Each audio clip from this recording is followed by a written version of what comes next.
Hey guys, what's up? It's Noah, and today I'm in my living room because I'm doing something a little different than what I typically do. So usually what I do on my channel is I do a lot of music related things. I'm a songwriter, I'm a producer, I post covers from time to time, but I use this channel as like a space to put that out on the internet. Sometimes I like to do some fun things that are not related to those, so that's what this is gonna be. A couple days ago, I held an Instagram poll asking you guys what you wanted me to do in terms of something not cover or original music related. I believe I did it between a vinyl tour and a Q&A session, which I haven't done in a while. And a lot of you guys said a vinyl tour, which is really exciting because it's not something that I really talk a lot about on this channel. A couple days later, I asked what you guys wanted to see specifically, and it was between Rarest records, artist specific, because I have several collected discographies, or like color specific, things like that. And you guys mostly said Rarest records.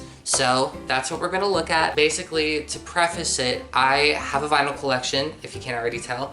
I have over 200 records, and I've been collecting records since the pandemic. It's a hobby. I love it so much, and it's really fun. I have 20 that we're gonna be looking at today, and there are two different lists because I couldn't exactly decide like which one was the absolute rarest out of all of them. First list we're gonna be looking at is pressing numbers, so basically how many of a specific record was actually pressed. There are a lot that are like super limited, and like once that number of pressings is reached, it's done for good. There are also some that are just very sought after and worth a lot of money, so that's gonna be the other list, is by actual monetary worth, which, just a disclaimer on that, I went purely on Discogs worth. It may not be 100% accurate because I've noticed some of them are still up for sale in some places at a really decent price, if not on the original website, but at some point they sold for a lot of money at least. Without further ado, we're gonna get started with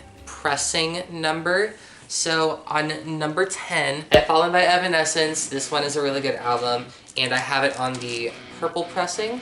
So this one was limited to 1,500 copies worldwide, if I remember correctly. It's this gorgeous, gorgeous purple pressing. I actually won it on an eBay bid. I had never done anything like that before, and I fought tooth and nail to get this record. I'm really glad that I was able to get my hands on it because I have such a sentimental tie to Evanescence. They were the band that originally got me into wanting to do music. I discovered them through a Pandora station when I was like 11 or 12. I used to like look up videos of them on YouTube performing and like doing concerts, and watching them was kind of a confirming moment of like, okay, this is what I want to do for the rest of my life as a career.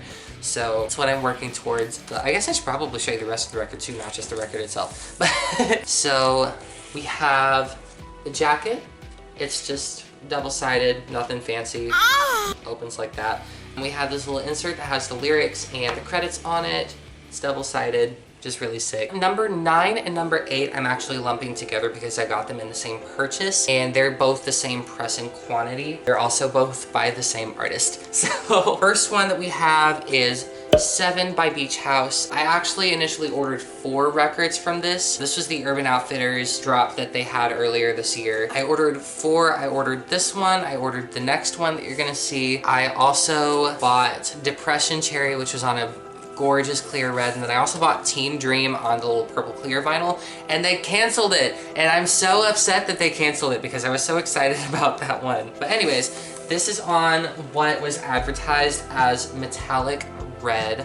It's really pretty. It's got some fun little marbling, if you can see it. It's really gorgeous. It came with this is a really thick insert. I thought this was the sleeve, but it's got the lyrics and everything on it. It also came with this printed inner sleeve, which is a nice touch. Here's the jacket. It is foil stamped, I believe, so it's all shiny on some places. It's got a really, really, really cool gatefold in it. So it looks like this.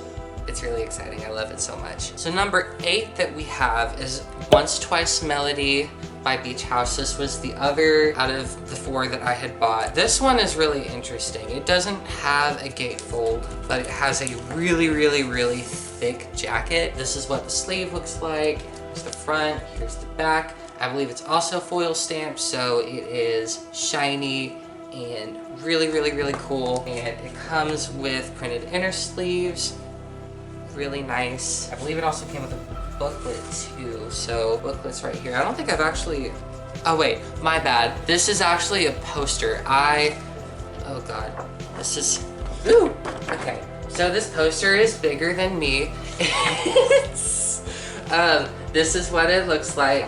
It's so cool. And the pressing is really interesting. It was advertised as rainbow, however, the mock-up made it look like it was like super clear with a bunch of different rainbow swirls, but this one is more like mainly green, but a lot of different textures in it.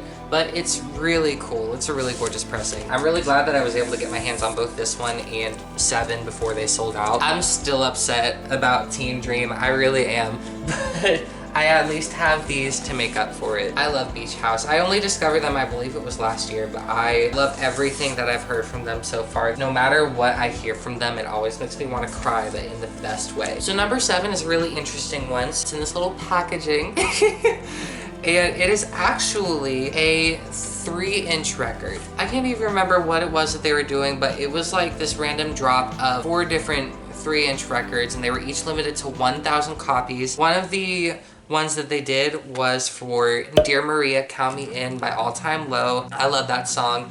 And it comes in this cute little sleeve. It has the original album cover, which is really weird because it's just the one song.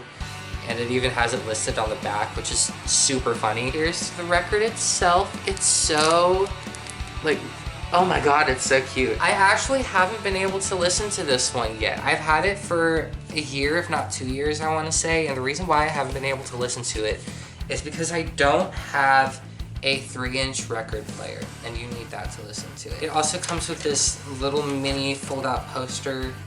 Looks like this, and it's just a single-sided record. It's not like got another side, it's just the one song. This is the only 3-inch record that I have. I didn't even realize that they existed until I came across this. It's super cool. I'm so glad I have it. So number 6 on my list is Homogenic by Bjork. This one was actually pressed several times. However, this particular version of the pressing was pressed only to 1,000 copies.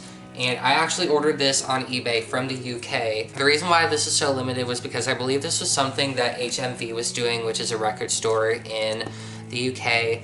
And they had selected a bunch of records as kind of like a top albums list. I don't know exactly what it was, but they all had this cute little obi strip on the side, which I am a sucker for obi strips. I think they're the cutest thing ever. The record itself is this really, really gorgeous green, which I didn't really like at first, but initially, like, it grew on me. It's gorgeous. I love this record. I love this album so much. This is the back of it.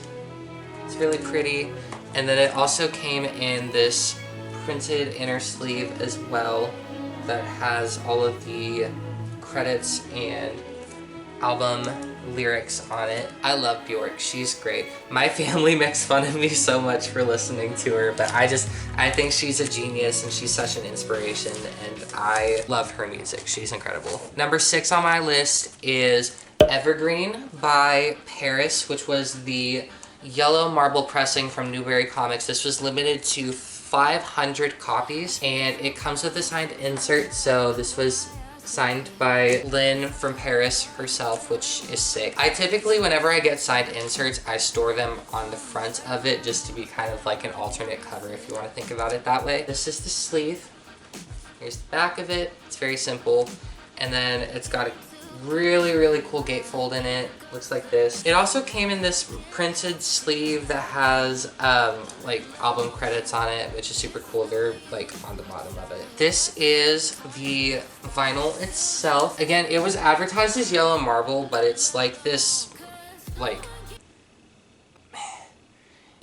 there isn't really much marble on it, to be honest, but she's still kind of pretty. She's, you know, average. I'm gonna be completely honest with you guys. I pre-ordered this album and I was so excited for it, and I say this as a fan, I was disappointed by the album. I don't listen to it that much other than the singles. I thought the singles were great, but the fact that half of the album was released before the whole thing even came out as singles was a little bit disappointing. I thought the album could have been a little bit longer, and a lot of the songs just do not stick out to me. Like, I liked the singles, but all of the non-singles and all those kinds of things, I was not a fan.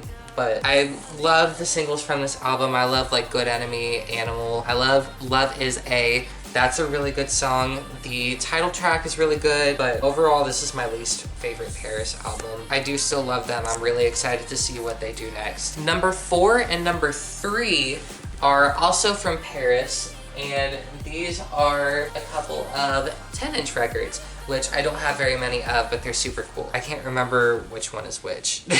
So number 4 on my list is the acoustic EP from Paris. I have it on here twice. Both of the copies that I have are limited to 500, but this is the sleeve. This one in particular I ordered from the UK, I think actually a couple of months ago. It's still relatively new, but it's one of my favorites that I own. So it's a black and white splatter. It is really pretty. This one I spent a pretty penny on because of international shipping and everything. I think it all came to like $60 total, which, considering how rare this particular project is, I'm not too upset about it. This is number 3 on the list. This is also acoustic by Paris. This one comes on a white record.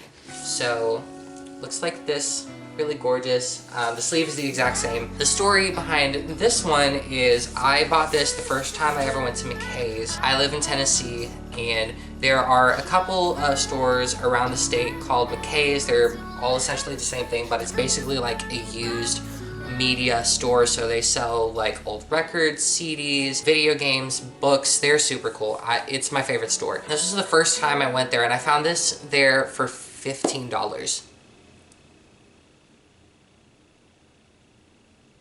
It was a steal. So I'm really glad that I have this one. I listen to both of these all the time. It's one of my favorite bodies of work from Paris. Number 2 and number 1 are from an artist that I believe is very, very, very underrated. I feel like she does not get the attention she deserves for her solo work, at least her solo secular work. A lot of people probably know her more for like her worship material that she's done. Number 2 on my list is Albertine by Brooke Fraser. This is my favorite album of all time. I have listened to this album since I was a kid. My mom used to put it on in the car all the time, taking us places, getting us from school. Brooke pressed this last year for the first time, celebrating the album's 15th anniversary. There isn't really that much to this pressing, but I love it still so much. I think it's perfect. So it actually comes with an alternate cover, so the original album cover is different. The back of it has the track listing, it has the songwriters, track duration. The record itself comes on just a standard black. It's 140 gram,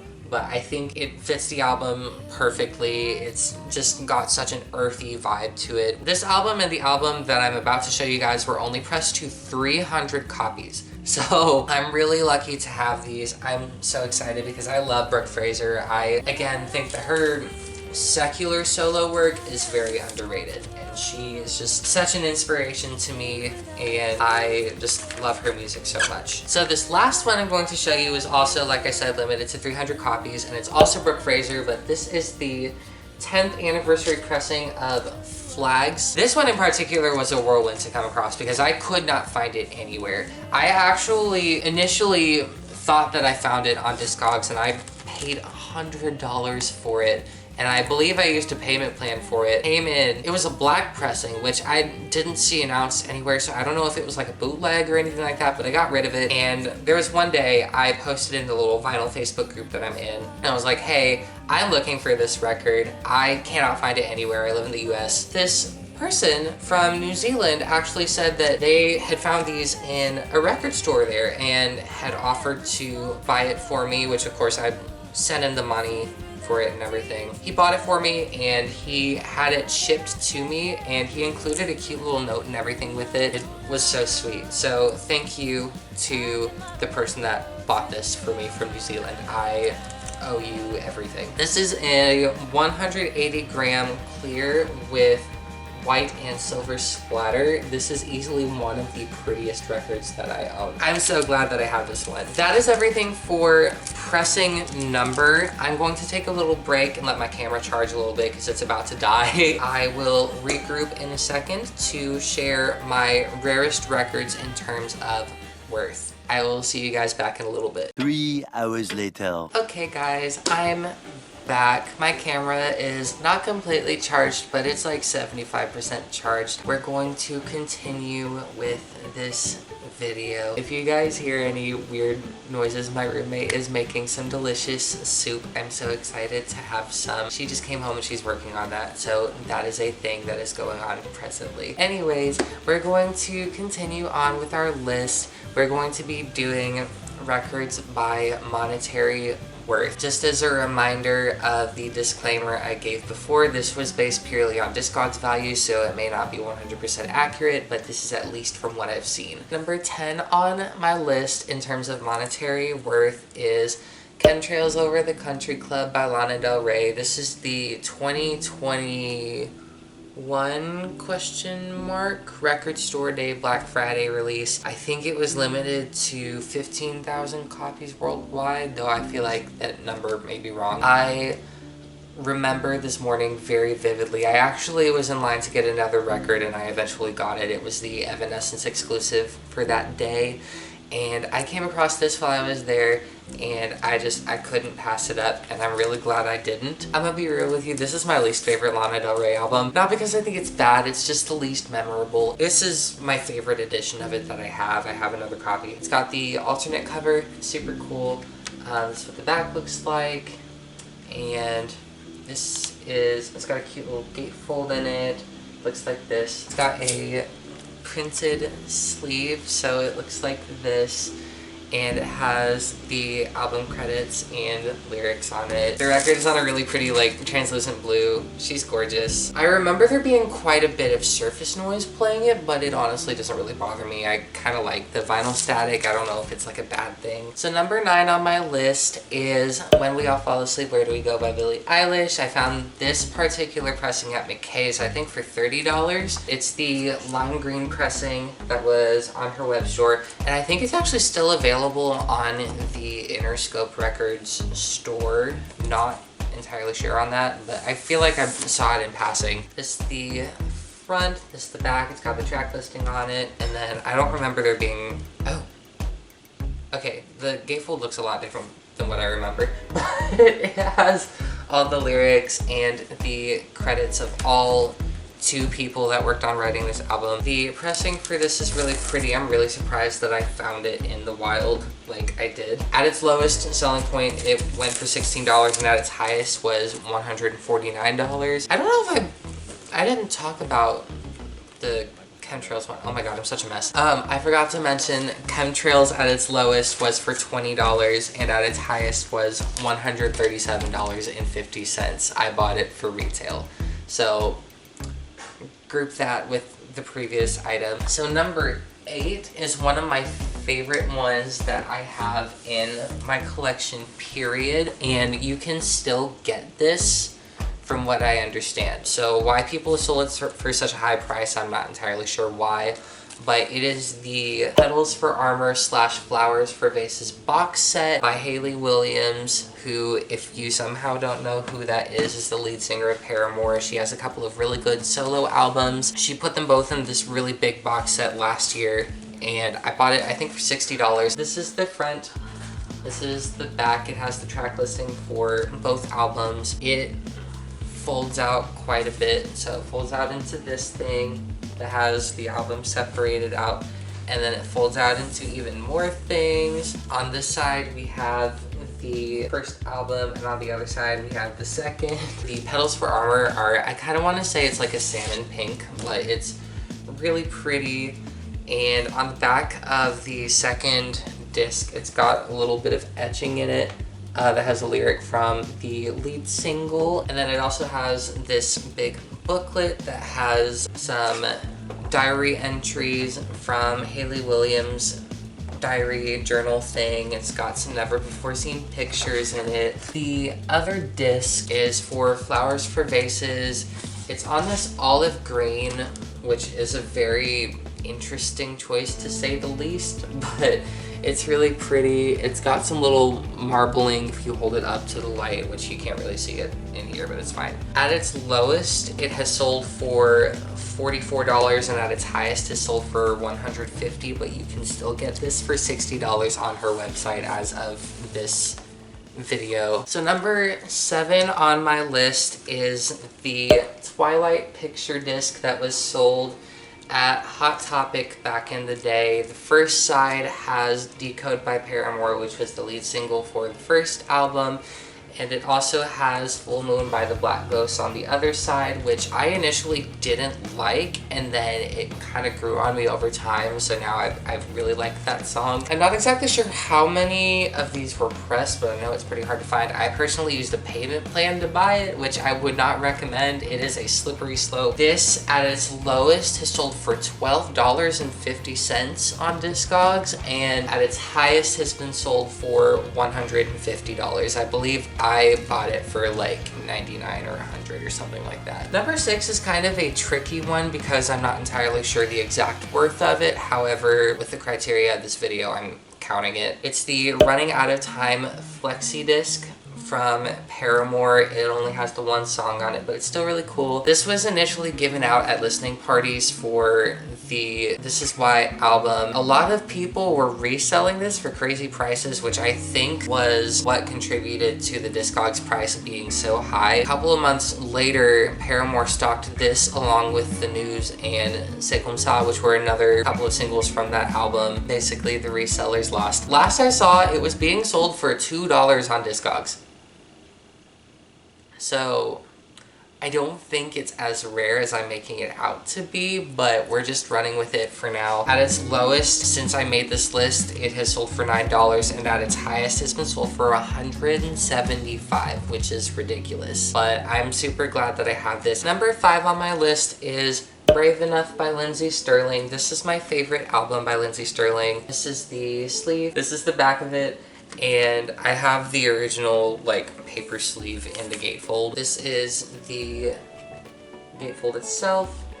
Super pretty. This record is the clear / red swirl variant. I bought this a few months ago on Mercari for $20. Don't know how I came across it, but I did. At its lowest on Discogs, it has been sold for $54, and at its highest has been sold for $200. I was very surprised that I only found this for $20 and it still plays perfectly.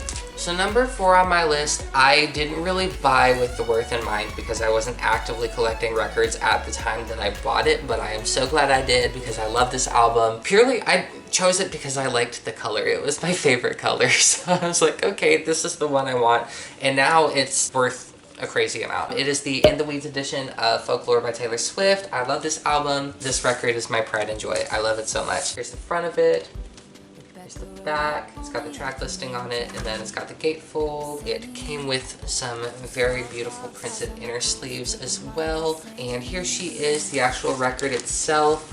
It's, again, my favorite color. At its lowest on Discogs, it has been sold for $29. At its highest has been sold for $208. Number 3 on my list is Breakaway by Kelly Clarkson. This is the only pressing of this album that exists at the date of this video. It was an Urban Outfitters exclusive, limited to 2,000 copies. I found this at McKay's for $60.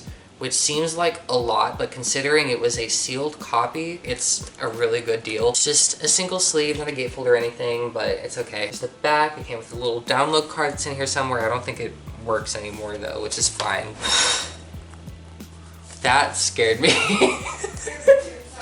No, you're good. I'm just easily startled. It's got this really pretty printed inner sleeve that has all the usual things. The record itself is a gold glitter pressing, is what it was advertised as. At its lowest on Discogs, it has been sold for $95, and at its highest has been sold for $208.42. So it just barely beat the Folklore pressing. So number 2 on my list is Sweet Sexy Savage by Kehlani. I also found this one at McKay's for $30. This one is actually kind of heartbreaking because there is really bad static on the first disc, so I can't really listen to it. It's the front cover, it's the back. It's a really fun little gatefold. I'll insert with credits and thank yous. The record itself is this like pink swirl thing.